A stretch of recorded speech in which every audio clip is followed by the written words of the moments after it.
Bonjour, mon nom est Paul Yellen. Je présente cette capsule euh,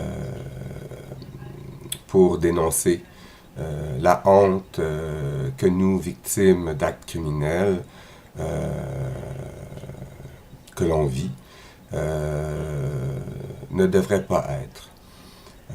Maintenant que j'ai 50 ans, j'ai appris récemment que le fait que je parlais jamais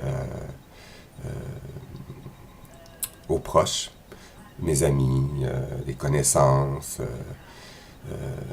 de quoi ma mère était décédée.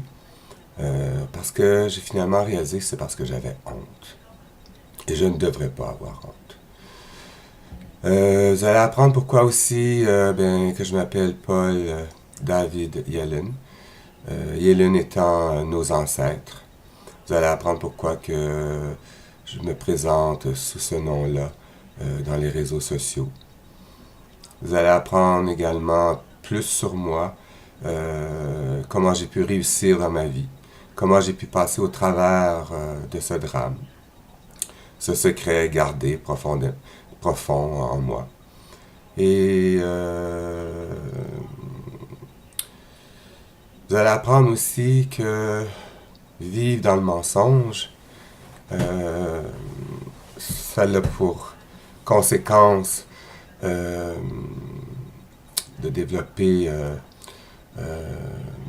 une méfiance aux gens, puisque j'avais 5 ans à l'époque et j'ai appris seulement qu'à l'âge de 12 ans de quoi ma mère est décédée, qu'elle avait été assassinée un 21 décembre 1971. Et entre l'âge de 5 ans à 12 ans, on véhiculait dans ma famille que ma mère était décédée d'un accident de voiture. C'était un secret gardé.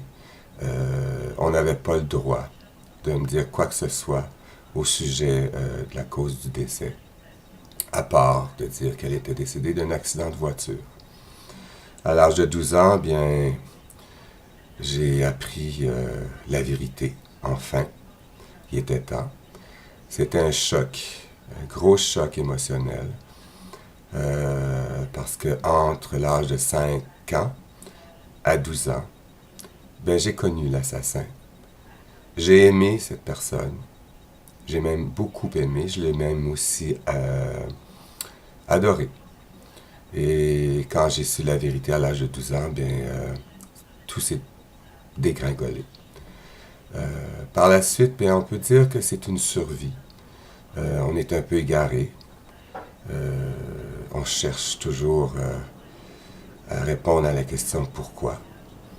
Mais aujourd'hui, à l'âge que je suis rendu, bien, je me rends compte que chaque fois que j'ai consulté 3 fois dans ma vie psychologue, pas pour le sujet en question, mais sans me rendre compte, on en arrivait toujours au bout de la ligne, au drame de ma mère et de moi.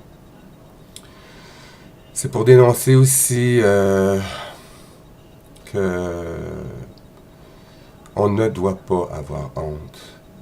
Et j'espère que les capsules que je vais créer, parce qu'il y en aura plusieurs, étant donné qu'ils vont être évolutives, j'aimerais aussi éventuellement qu'il y ait aussi peut-être dans mes capsules avoir la possibilité de jaser avec une psychologue, une travailleuse sociale ou un policier, un agent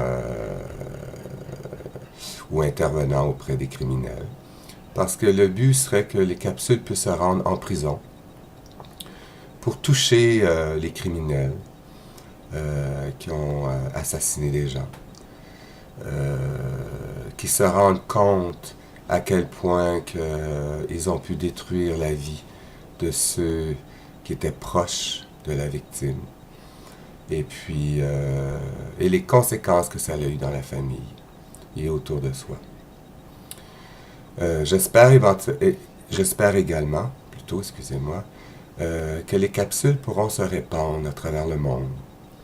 Bien sûr, pour ceux qui comprennent bien le français, parce que pour l'instant, les capsules sont en français. Euh, mais le but étant aussi de se rassembler, de, en espérant de rencontrer des gens qui ont vécu la même chose que moi, qui vivent peut-être la même chose que moi présentement, ou il y a quelque temps, ou tout comme moi il y a longtemps. Mais il reste qu'on vit tous la même chose. Et j'espère que ça pourra être thérapeutique, étant donné que les capsules seront évolutives.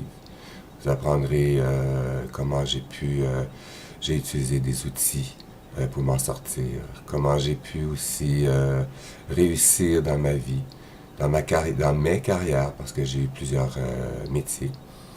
Et, et ça a eu comme conséquence bien que j'en suis là aujourd'hui, à 50 ans, d'énoncer la vérité et de ne plus avoir honte.